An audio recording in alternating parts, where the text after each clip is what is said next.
Ahora presentamos En paz me acostaré. Para que tu sueño sea grato, antes de acostarte, recibe una palabra de Dios que edificará tu vida. En paz me acostaré es un espacio para meditar a la luz de la palabra de Dios. Prepárate para recibir un mensaje de fe y esperanza en su programa En paz me acostaré, producido por ministros de la palabra. Con ustedes, el pastor Marco Peña. Muy buenas noches, amados hermanos y hermanas. Que Dios los bendiga grandemente, muy especialmente, en esta hermosa noche. Bienvenidos a este su espacio, En paz me acostaré, producido por ministros de la palabra. Damos gracias a Dios por su presencia con nosotros en esta noche. Gracias por acompañarnos. Les saluda su hermano en Cristo, Marco Peña.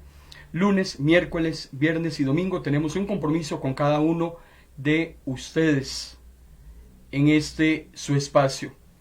Hoy estaremos tratando un tema que hemos titulado Si tu enemigo cae, no celebres. Estamos saliendo en vivo en una transmisión simultánea por audio a través de su emisora Vino Nuevo Radio y también por video por medio de su perfil de Facebook, Ministros de la Palabra.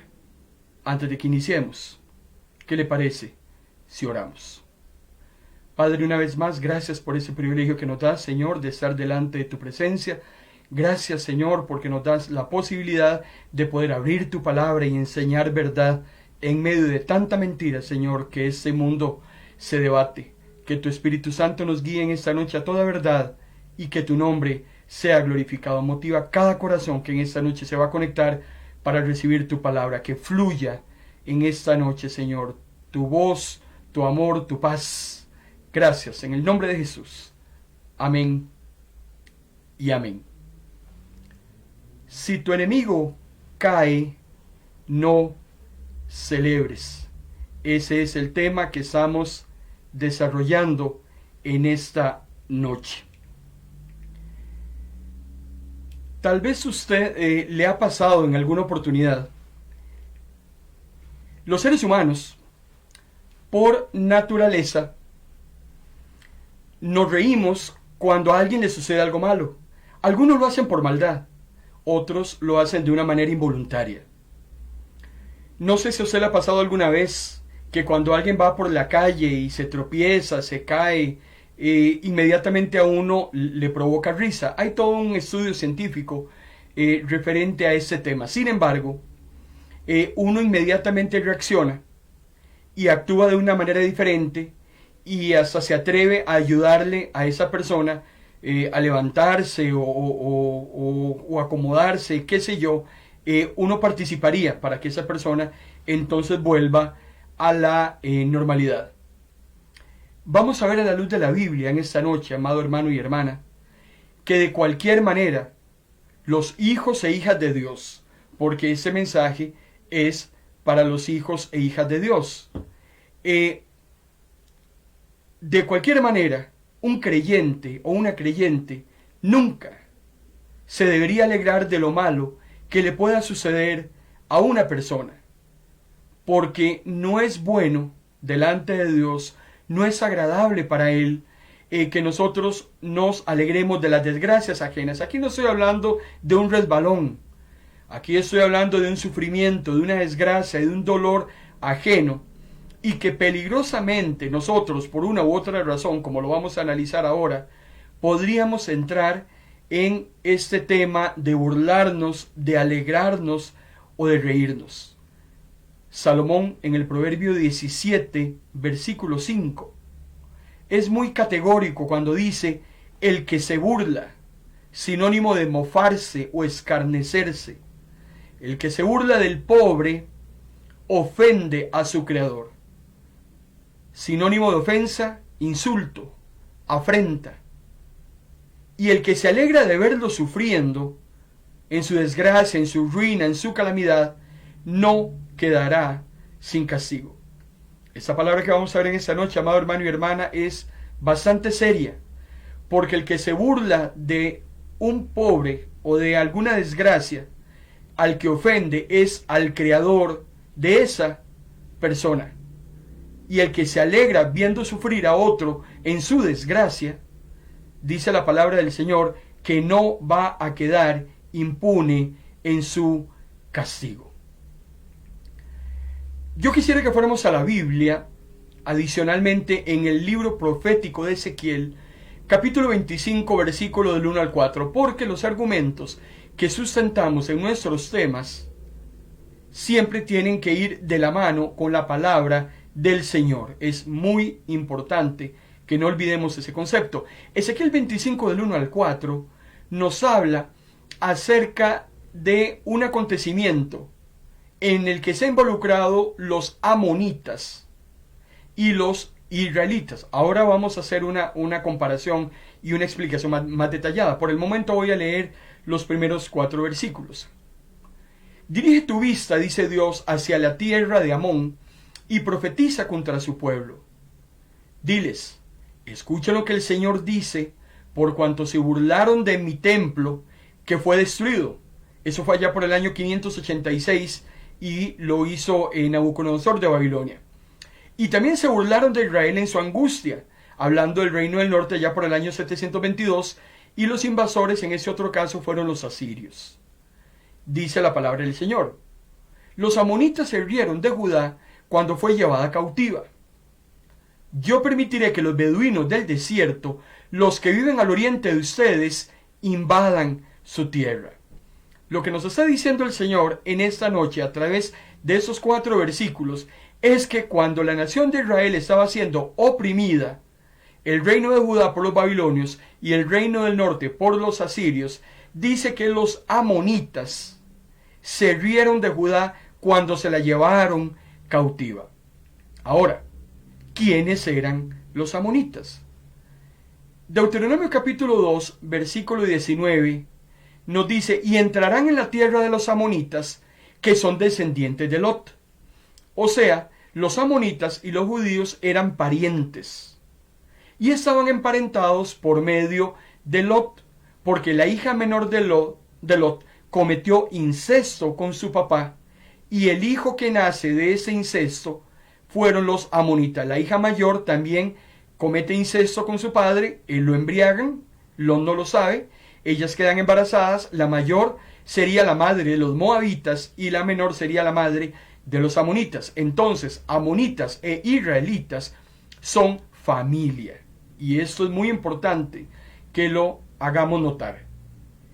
En el viaje a Canaán, cuando están saliendo de Egipto, los israelitas recibieron instrucciones precisas respecto a sus parientes, y una de ellas era no molestarlos, no importunarlos en la tierra. Por eso Deuteronomio capítulo 2, versículo 19 dice, y entrarán en la tierra de los amonitas que son descendientes de Lot, pero no los molesten, ni comiencen una guerra contra ellos.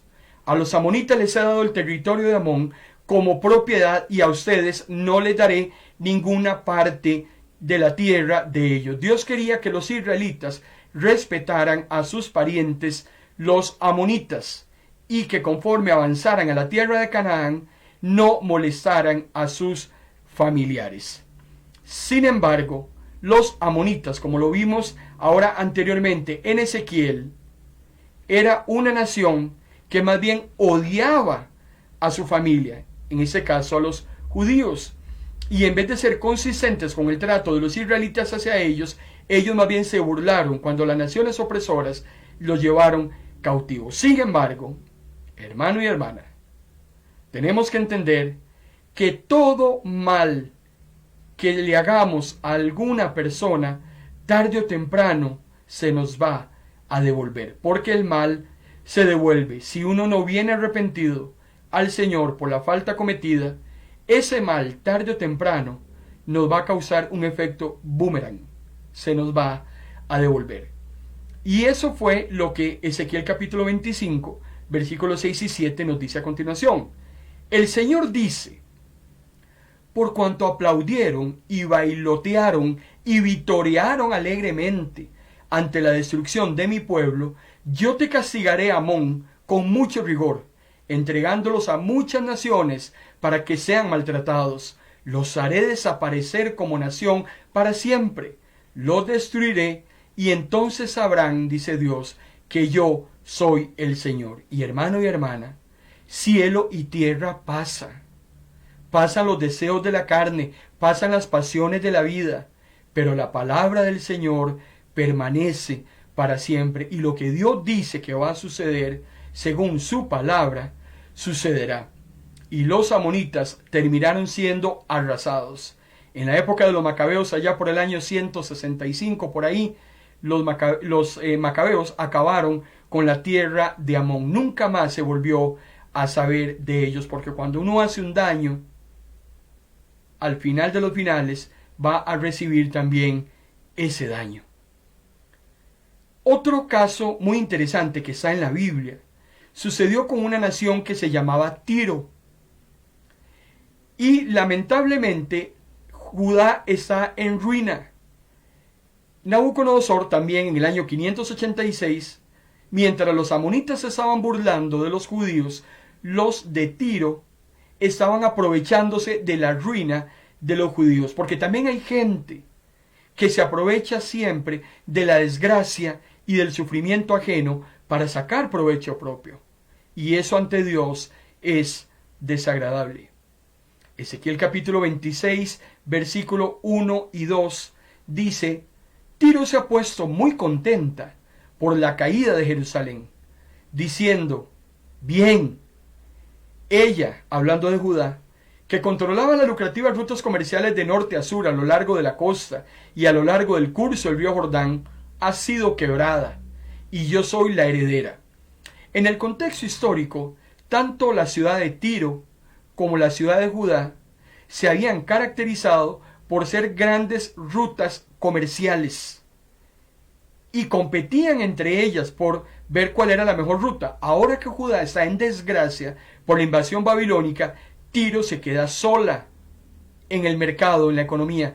Entonces Tiro está tan contenta porque dice: ahora que Judá ha sido quebrada, yo soy la heredera. Por cuanto ella ha sido desolada, yo me aprovecharé, dice Tiro, y llegaré a ser rica. Sin embargo, este deseo lleno de maldad, esa arrogancia de Tiro, esa alegría por el sufrimiento de los hebreos, no iba a quedar tampoco impune. Ezequiel capítulo 26, versículo 4 al 14, dice: yo el Señor traeré a Nabucodonosor, rey de Babilonia. Haré que tu territorio quede como si fuera una roca desnuda, un lugar solo útil para tendedero de redes de los pescadores. No serás jamás reconstruida, oh Tiro, pues yo el Señor lo he dicho. Porque el Señor nunca dejará sin castigo a aquel que le haga daño a otro. Máxime, como lo vamos a ver ahora más adelante, si el daño se lo hace a su pueblo. Nabucodonosor en el año 500 y resto también invade Tiro, y Alejandro Magno allá por el año 332, en la opulencia del imperio griego, acaba con Tiro, la arrasa completamente. Usted puede leer la historia secular y encontrará realmente cómo este país, esa ciudad, fue exterminada totalmente por Alejandro Magno. La pregunta que nos hacemos en esta noche, amado hermano y hermana: ¿qué es lo que motiva el placer ante el mal ajeno? ¿Qué es lo agradable, lo bonito, lo delicioso, lo sabroso? No sé qué término utilizar, que produce el mal ajeno, la desgracia de otros, el sufrimiento del prójimo. ¿Qué es? ¿Qué es? El Salmo 73, capítulo 2 y 3, el cual leímos el miércoles anterior, nos dice: en cuanto a mí, está hablando Asaf, casi se deslizaron mis pies y por poco resbalaron mis pasos, porque tuve envidia de los arrogantes, viendo la prosperidad de los impíos. Algo muy triste y muy lamentable que nos hace desear el mal ajeno a las demás personas, hermano y hermana, es la envidia. Es la envidia. Nos hace caer en un pecado, ya que envenena nuestro corazón y empezamos a sentir maldad. Los envidiosos se caracterizan por desearle el mal a aquellos a quienes envidian. Porque como tiene lo que yo no tengo, entonces si él lo tiene y yo no lo tengo, ojalá que él lo pierda, para que como yo no lo tengo, él tampoco lo pueda tener. Y entre los hijos de Dios e hijas de Dios, la envidia es un pecado terrible. Otra característica que he encontrado en cuanto al porqué de envidiar o el porqué desearle el mal ajeno a alguien aparte de la envidia, tiene que ver con algo que se llama el karma. O sea, me alegro de que a esa persona le ocurra algo malo, porque como esa persona es tan mala, entonces merece que le sucedan las cosas malas. O sea, caigo entonces al principio del cual hablamos el miércoles pasado y que es erróneo, que al malo tiene que irle mal. Entonces, si esa persona es mala, cuando le sucede una desgracia, yo me alegro porque ya era hora de que le sucediera algo malo, porque esa persona es mala. Entonces, muchos se alegran del mal ajeno porque al ser esas personas malas, merecen que les vaya mal. Y cuando les sucede algo mal, ¿qué es lo primero que decimos? Qué bueno que le haya pasado eso, porque esa persona es bien mala, más bien merece eso y algo más. Hay personas que se alegran del mal ajeno y por eso es que hablan acerca del karma. Salomón decía en Proverbios capítulo 24, versículos 16 y 17, cuando cayere tu enemigo, no te regocijes. Ese es el nombre del tema de esta sesión. Si tu enemigo cae, no celebres. Cuando tu enemigo tropiece, dice Salomón, no se alegre tu corazón. No sea que Jehová lo mire y se desagrade. ¿Y de quién se va a desagradar? De usted o de mí, que nos burlamos de que a nuestro enemigo le haya ido mal. Entonces Dios se va a enojar con usted y se va a enojar conmigo por habernos alegrado del mal de nuestro enemigo. ¿Y qué es lo que va a hacer Dios? Va a apartar de él su enojo y con quien se va a venir a enojar es con usted o conmigo. Hay que tener mucho cuidado.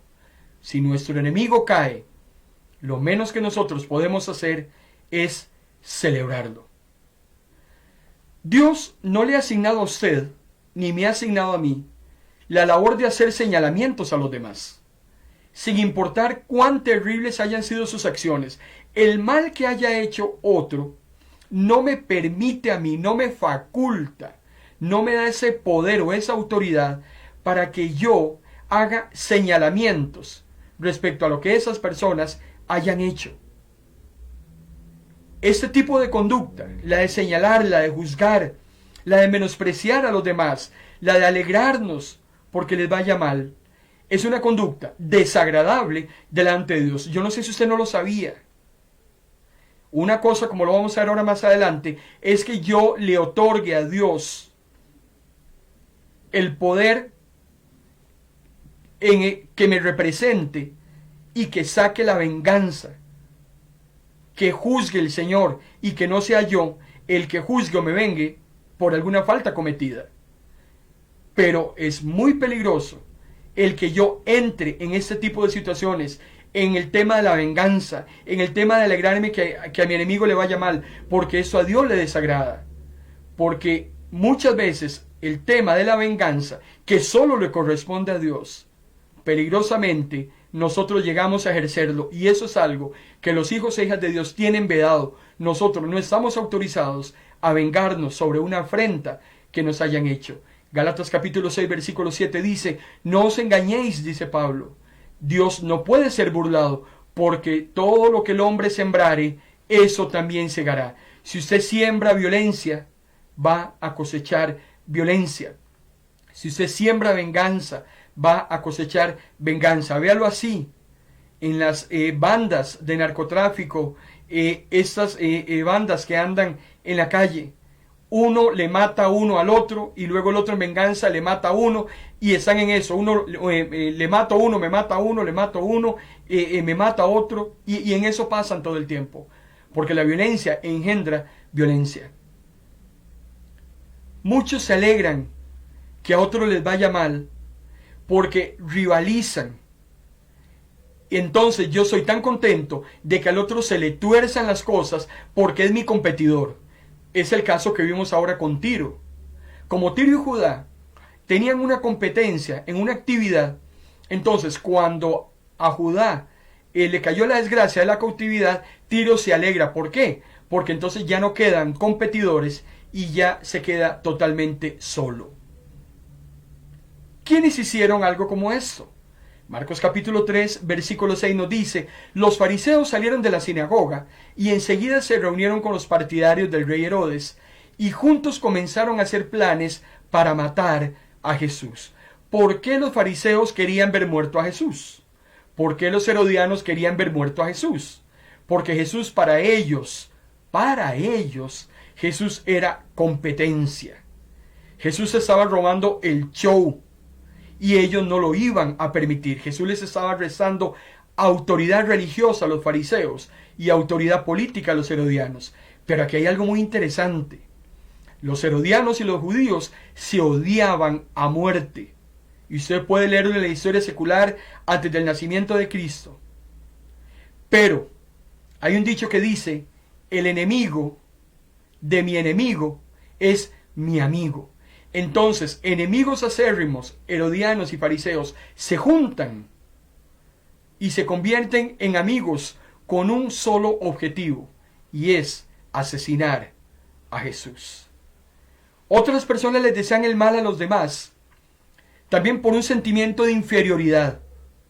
Como yo me siento inferior a esa persona, tal vez porque esa persona tiene un mejor salario, tal vez porque esa persona es más atractiva, tal vez porque esa persona tiene la mujer que a mí me gusta. Entonces, ese sentimiento de inferioridad lo que hace es provocar en mí un deseo de que a esa persona le vaya mal y eso que tiene que yo quiero le sea quitado. Yo, entonces, al sentirme inferior, estoy mañana, tarde y noche deseando que a esa persona le vaya mal. Hermano y hermana, he considerado muy importante hablar de ese tema en esta noche, porque nosotros como hijos e hijas de Dios, muchas veces estamos en el medio de una línea tan delgada entre el bien y el mal. Es muy peligroso que como creyentes nosotros estemos en esta línea. Hay una línea entre ser buena gente y ser malvado, y esa línea es tan delgada que muchas veces, sin que usted se dé cuenta o que yo me dé cuenta, la traspasamos. Pasamos de ser buenos a ser malos, de ser bondadosos a ser malignos. Y tal vez usted me dirá en esta noche: pero yo no lo sabía. Bueno, el Señor tiene una palabra en esta noche para usted, para que podamos discernir en qué momento nos estamos cruzando esa línea que para Dios es desagradable. Y entonces nos podemos convertir de buenos a malos en cuestión de segundos.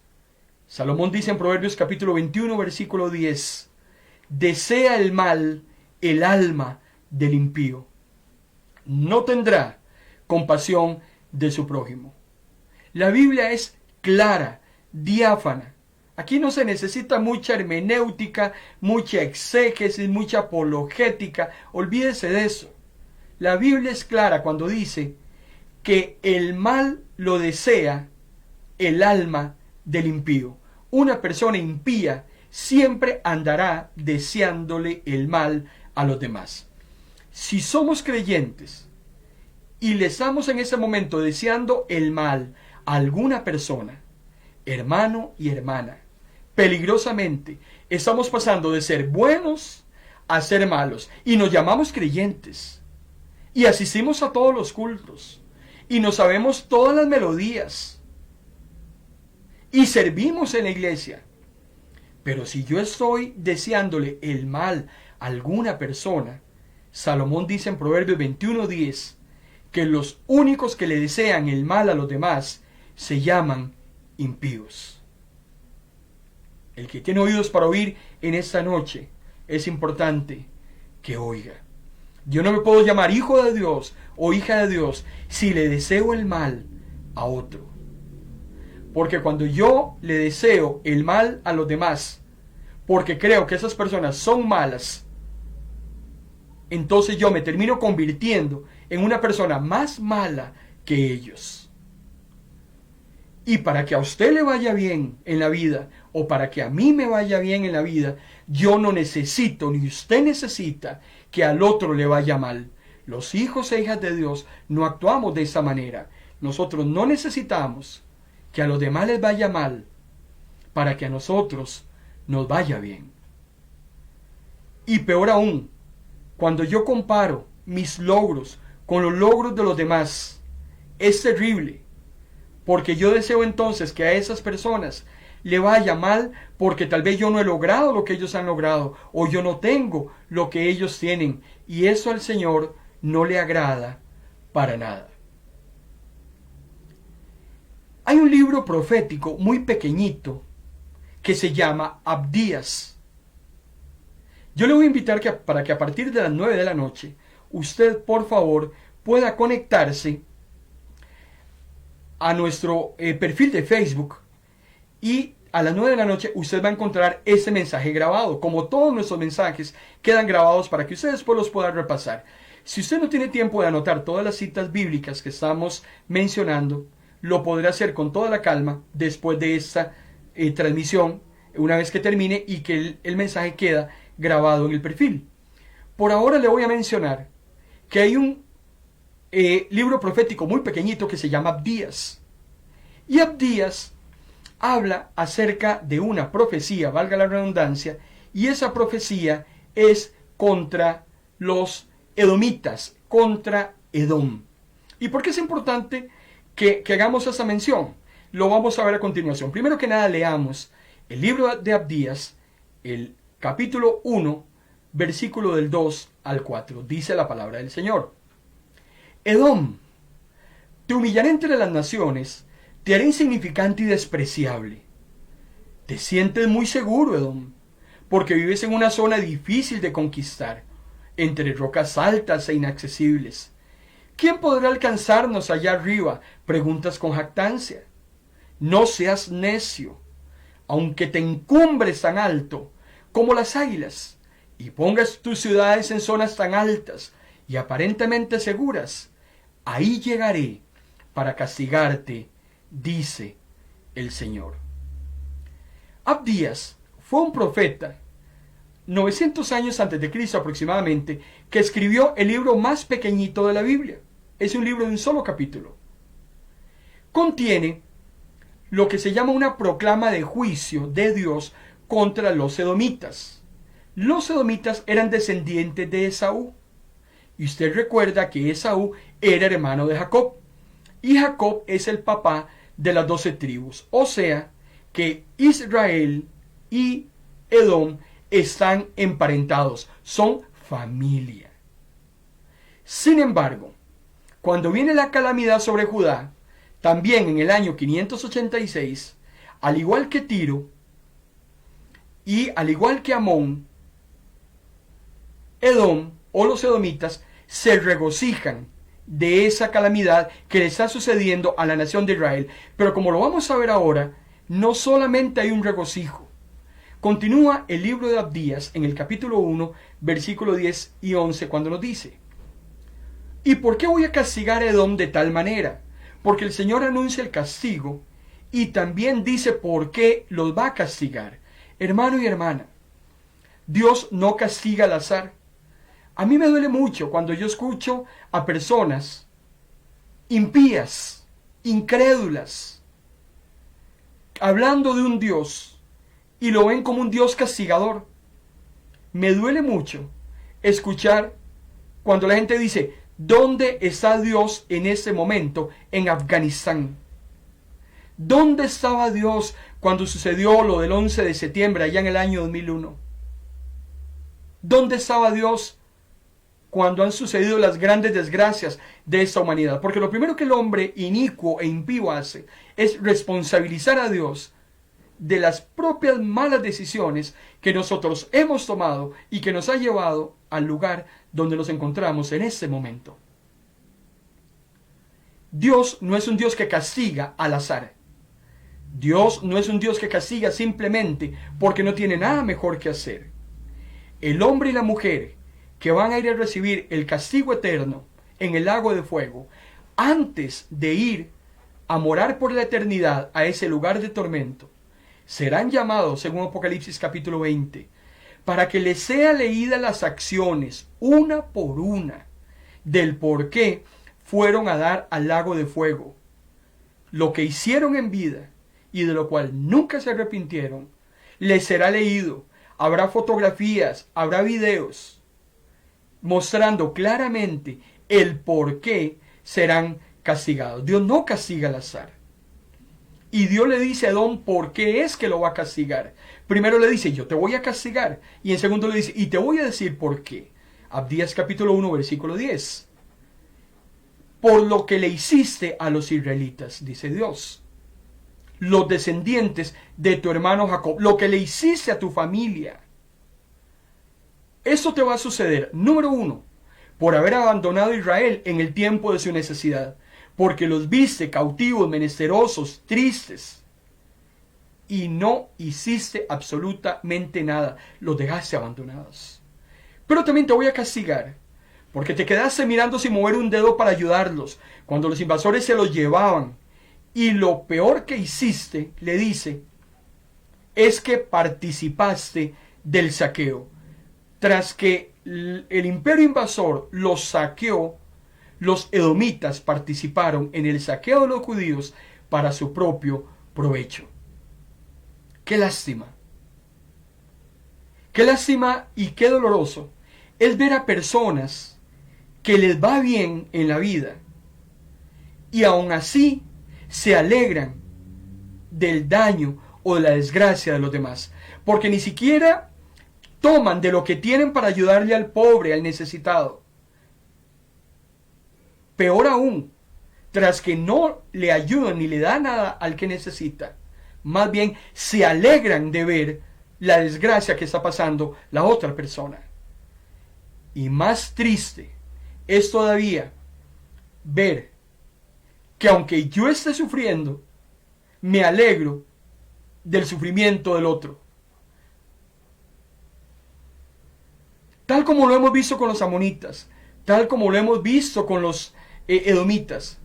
Ellos eran familia, hermano y hermana. A mí me causa mucho dolor cuando dentro de la familia de Dios nos deseamos el mal, creyentes a otros creyentes. Nos alegramos como creyentes cuando a otros creyentes les va mal. Y eso es increíble de poder aceptar y de poder digerir de alguna manera. Sabemos que muchas veces no podemos ni siquiera recibir nada bueno de la propia familia consanguínea. Porque muchas veces nuestros familiares se alegran de nuestras desgracias. Pero más doloroso aún es cuando dentro de los creyentes, dentro de la propia familia, nos deseamos el mal los unos al otros. En las iglesias hay gente que se odia. Hay gente que no se soporta. Una hermana se sienta a la banca de primera y el hermano se sienta a la banca de atrás. Tienen años de no hablarse y asisten a la misma iglesia y cantan los mismos coritos y alaban a Dios y levantan las manos y hacen ayuno. ¿Cómo podemos hacer ese tipo de sacrificios si odiamos a nuestros propios hermanos? Hay pecados, no sé si usted lo sabía, que son peores dependiendo de contra quién pecamos. Y de eso vamos a hablar en este próximo segmento. Quédese con nosotros.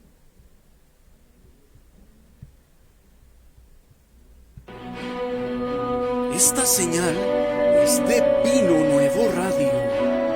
Estás en tu programa En Paz Me Acostaré, porque una palabra de Dios puede cambiar el rumbo de tu vida. Sigue en sintonía de tu programa En Paz Me Acostaré. Para los hermanos que recientemente se incorporan a esta transmisión en vivo, les saluda su hermano en Cristo Marco Peña. Estamos en esta noche disertando sobre un tema que hemos titulado Si tu enemigo cae, no celebres. Yo saludo muy efusivamente a todos aquellos hermanos que nos han dado hoy su preferencia y han dispuesto su corazón para escuchar la palabra del Señor. Ahí estoy viendo a nuestra hermana Marta Dimas, Dios te bendiga hermana Marta. Estoy viendo a Francis Oreamuno, anda también nuestra hermana Lisbeth Mora y su esposo Don Gilbert. También estoy viendo por ahí a la hermana Yamilet Solís. Dios te bendiga hermana Yamilet, gracias por estar con nosotros en esta noche. Que Dios les bendiga a cada uno de ustedes su disposición.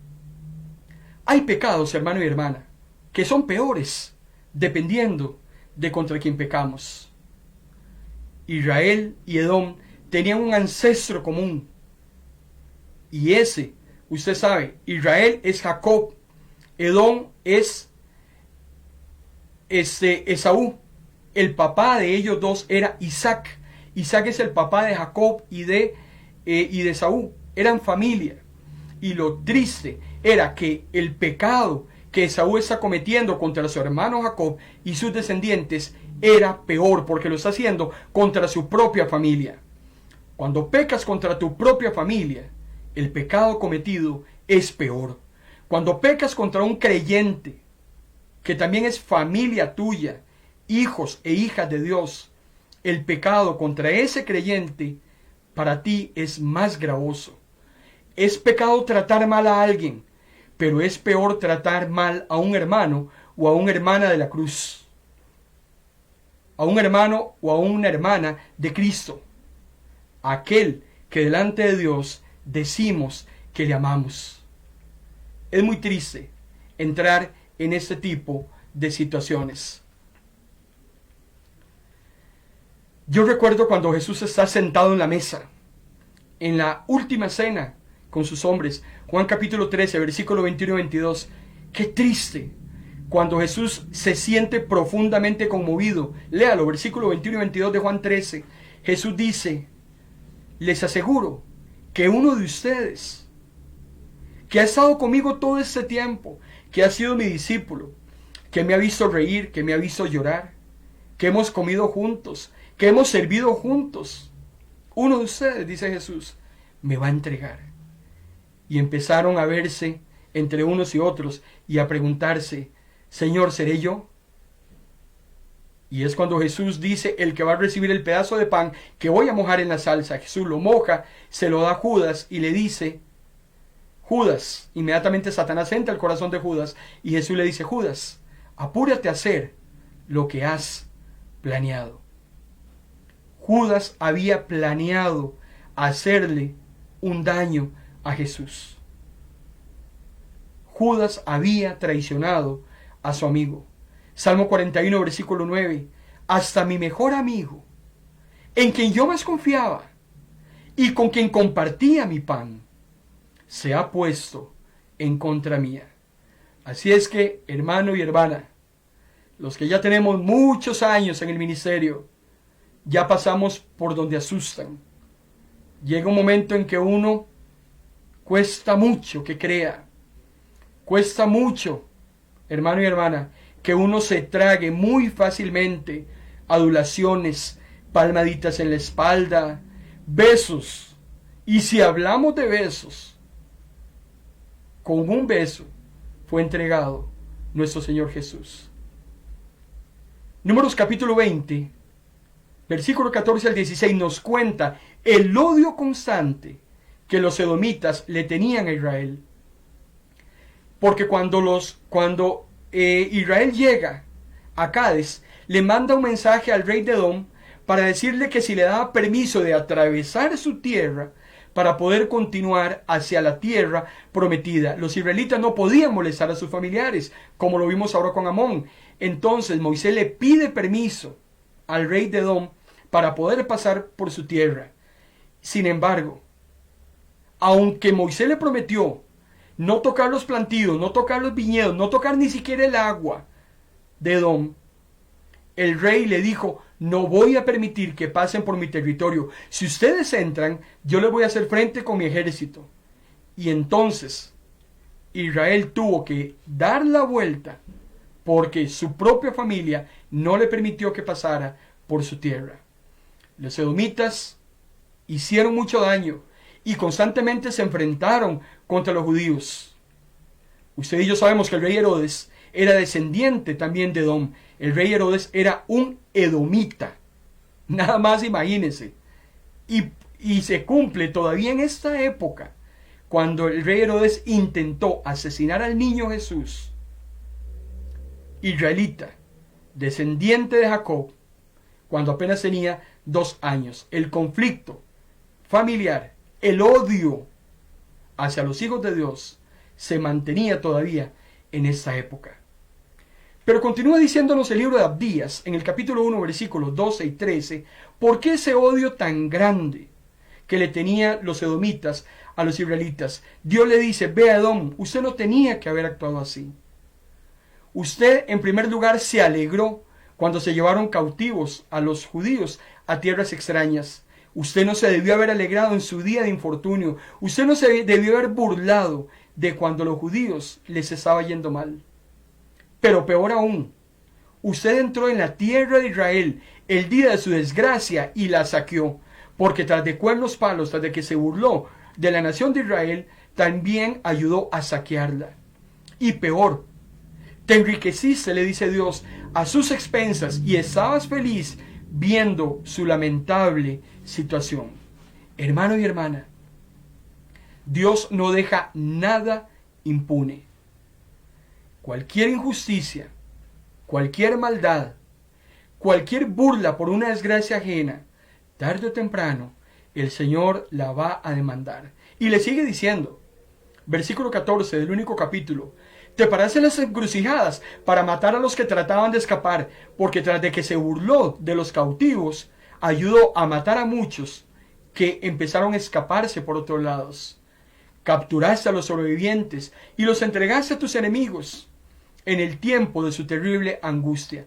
Vean la clase de maldad y odio que puede albergar un corazón impío y cómo se burla, se mofa del mal que le suceda a otra persona. Se alegró. No hizo nada cuando pudo haber hecho algo. Cuando atacaron a su hermano, ayudó en el saqueo, mató a los que querían escapar y a otros los entregó a los babilonios. Edom no hizo absolutamente nada cuando su hermano fue atacado. Más bien aplaudió la miseria de su hermano, y eso es lo que a mí me causa estupor. Y eso es lo que yo no logro entender, que tras que no hizo nada para ayudar, más bien aplaudió, se congració, se regocijó de la miseria que su propio hermano estaba padeciendo. Y es que yo le voy a decir algo, hermano y hermana: no hacer nada también en muchas ocasiones es pecado. Pecado es pecar. Pecado es hacer lo bueno y no hacerlo. Pero también dice Números capítulo 32, versículo 23, si usted se niega, estaréis pecando contra el Señor, y podéis estar seguros que no escaparéis de vuestro pecado. Cuando no hacemos algo que podemos hacer, cuando nos negamos a hacer algo que podemos hacer, hermano y hermana, en bien de otro, estamos cometiendo pecado. Yo quiero preguntarle a usted en esta noche, y quiero que usted se conteste a sí mismo dentro de su corazón: ¿cuál es su actitud cuando atacan a un hermano o una hermana en la fe? ¿Cómo actúa usted cuando escucha maledicencias, cuando escucha falsos testimonios? ¿Cómo actúa usted cuando están dañando a un hijo o a una hija de Dios? Cuando hacemos un análisis de la parábola del sembrador, a mí me llama poderosamente la atención, porque la parábola del sembrador es una colección de actitudes. Cómo ante una misma situación hay diferentes involucrados y todos actúan de una manera muy diferente entre unos y otros. Por ejemplo, para el experto de la ley, el que está conversando con Jesús y discutiendo respecto a quién es mi prójimo, Lucas capítulo 10, allá por el versículo 25, para el experto de la ley, recuerde usted que la parábola del buen samaritano, la parábola del buen samaritano inicia con un delito. Hay un hombre el cual es golpeado por unos ladrones. Y aparecen varios personajes alrededor de la parábola del buen samaritano. El experto de la ley que está discutiendo con Jesús, este herido simplemente era un asunto para discutir, porque lo que el hombre está discutiendo con Jesús era ¿quién es mi prójimo? ¿Quién es mi prójimo? Entonces, esa persona herida en la parábola, para el maestro de la ley simplemente era un asunto para discutir, pero para los ladrones que lo atacaron, ese hombre herido era alguien a quien podían despojar. Pero para los religiosos que pasaron y lo vieron y simplemente dieron media vuelta y lo dejaron ahí, el herido era un problema que podía evitarse. No nos metemos en ese asunto. Y para el mesonero que recibió al herido por parte del buen samaritano, el herido era un cliente al cual iba a servir por una plata que el buen samaritano le iba a dar. Pero para el samaritano, el herido era un ser valioso al que había que cuidar y al que había que amar. Vean qué interesante esto. Ante una misma situación de desgracia, como la que tiene este hombre que ha sido asaltado, los involucrados en la obra, en la parábola, actuaron de maneras muy diferentes. Y el único que mereció reconocimiento en cuanto a su actitud fue el samaritano, porque vio que ese herido era una persona valiosa al que había que cuidar y amar, y tomó de sus propios recursos para que ese hombre fuera cuidado y sanara. Por eso es que, como lo decíamos ahora, hermano y hermana, muchos creyentes, y se lo vuelvo a repetir, y por favor ponga mucha atención, muchos creyentes podemos estar pecando y tal vez no nos estamos dando cuenta. Y por eso es que en esta noche el Señor quiere hablar a tu corazón y saber si estás en alguna actitud de este tipo, para que inmediatamente enmiendes esa manera de cómo estás haciendo las cosas. Comete pecado, dice Santiago 4:17, el que sabe hacer el bien y no lo hace. Y por muy elevada que sea nuestra visión de la ley de Dios, el hecho de no llevarla a la práctica dice mucho de nosotros. Si sabemos que podemos ayudar en una causa y no lo hacemos, esa actitud es pecado. No es posible que vengan a hablar mal de tu hermana, que vengan a hablar mal de tu hermano. No es posible que estés en el trabajo y que escuches a tus compañeros hablando mal de los demás y que vengan a contarte del chisme, hablando de tu jefe, hablando de tu compañera, hablando de tu vecino, y usted participe, se burle, opine de una manera desagradable, que más bien eso a Dios no le causa la menor gracia. Tienes que tener mucho cuidado. Usted es luz. Usted no es como los que están allá afuera. Y usted tiene que cuidar su comportamiento. Cero chismes, cero burlas, cero opiniones. Si lo que vas a decir no es mejor que tu silencio, mejor quédese callado.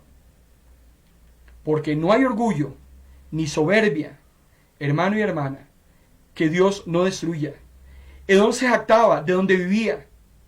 Geográficamente vivía entre unas piedras que era muy difícil accesar a la ciudad, pero sin embargo, hasta ahí iba a llegar el castigo de Dios, porque Dios no los iba a dejar impunes.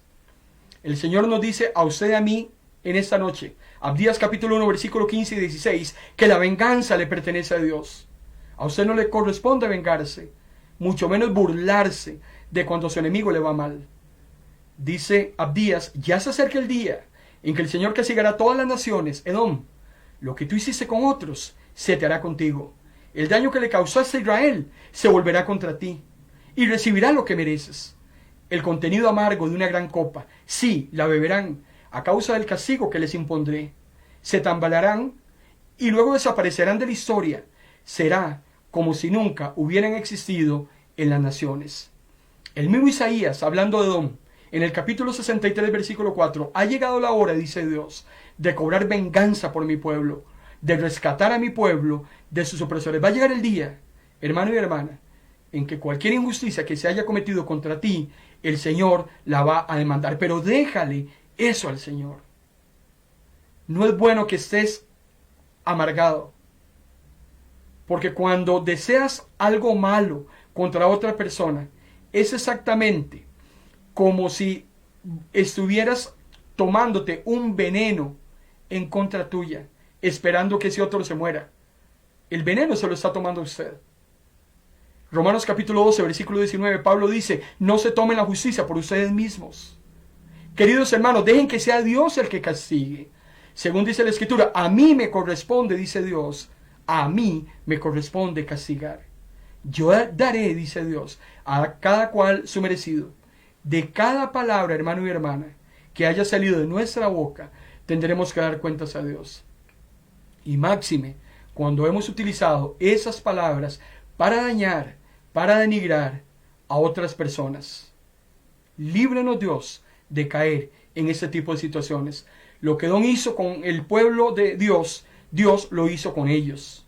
Es el mismo principio de verdad de nuestro siglo XXI. Dios no cambia. Si queremos misericordia de Dios, es bueno que nosotros también seamos misericordiosos con otros y que le dejemos a Dios la venganza y la restauración a Él. Proverbios 24:16 dice, no importa cuántas veces caiga el justo, siempre se levantará. En cambio, el malvado cae y no vuelve a levantarse. No importa cuántos daños te hagan, el Señor te va a levantar. ¿Cuál tiene que ser la actitud del justo? Jesús dice en Mateo capítulo 9, versículo 13, vayan, traten de averiguar lo que Dios quiso decir con esas palabras. Yo prefiero que sean compasivos con la gente y que no me traigan ofrendas. Eso es lo que Dios quiere. Porque tarde o temprano dice Santiago que el que no ha mostrado compasión, Santiago 2:13, el que no ha tenido compasión, se le va a juzgar sin compasión. El que nunca ha mostrado compasión será juzgado de la misma manera, porque con la misma vara que mides, así serás medido. Santiago capítulo 2, versículo 13, es este refrán parafraseado. Y el que ha mostrado compasión triunfará a la hora del juicio. Lo invito en esta noche para que usted se libere de toda amargura, de todo odio, de toda venganza personal. Descanse en el Señor. Pero por favor, cuando venga el castigo contra su enemigo, déjelo ahí. Deje esa situación ahí, porque puede convertirse en un efecto boomerang. El Señor te dice, amad a vuestros enemigos, bendecid a los que os maldicen, hagan bien a los que aborrecen, a los que los aborrecen a ustedes, oren por los que os ultrajan y os persiguen. Traten a los demás como ustedes quieren ser tratados, porque en eso consiste la ley. Dios quiere, hermano y hermana, que seamos diferentes. Que si te hieren en una mejilla, que pongas la otra. ¿Y qué es esto? No es que vayas a poner, si te pegaron una cachetada, que vuelvas a poner otra vez la cara para que te la den. No, es no pagar de la misma manera. Aplica la regla de oro, trata a los demás como quisieras ser tratado. El día en que el Señor cumpla su venganza, déjalo hasta ahí. Padre Celestial, gracias Señor en esta noche por tu palabra. Gracias, gracias infinitas Señor, porque siempre hay algo en las Escrituras para edificarnos, para bendecirnos, para exhortarnos, para animarnos. Gracias Señor por esta palabra. Yo te doy gracias también, Señor, por las personas que nos han estado escuchando, que han estado prestando atención y que en este momento estén reflexionando dentro de sus propias vidas, que tú seas con ellos y que ellos puedan entender que los hijos e hijas de Dios somos diferentes y que cualquier situación la postramos a tus pies para que tú seas el que saques nuestra bandera, que tú seas el que nos des la victoria. En el nombre de Jesús. Amén. Le invito, hermano y hermana, para que el próximo domingo, 8 de la noche, continuamos con las cartas del apóstol Pedro. Estamos en el segmento de escritores de la Biblia y vamos a estar viendo la continuación de la primera carta del apóstol Pedro y seguiremos hablando del sufrimiento. El sufrimiento produce separación del mal. Recuerde usted que la primera carta del apóstol Pedro tiene que ver con el sufrimiento. Si usted está sufriendo, si está pasando aflicción, acompáñenos el domingo.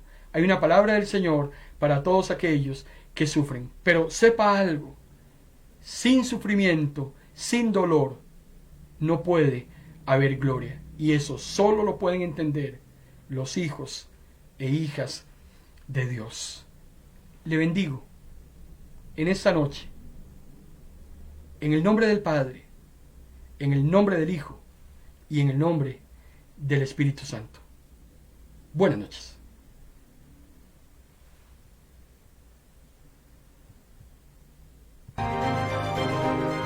Hemos presentado en Vino Nuevo Radio su programa En Paz Me Acostaré, un espacio con buena palabra que cambiará tu vida, porque la palabra es viva y es eficaz, y más cortante que toda espada de doble filo. Esto ha sido En Paz Me Acostaré.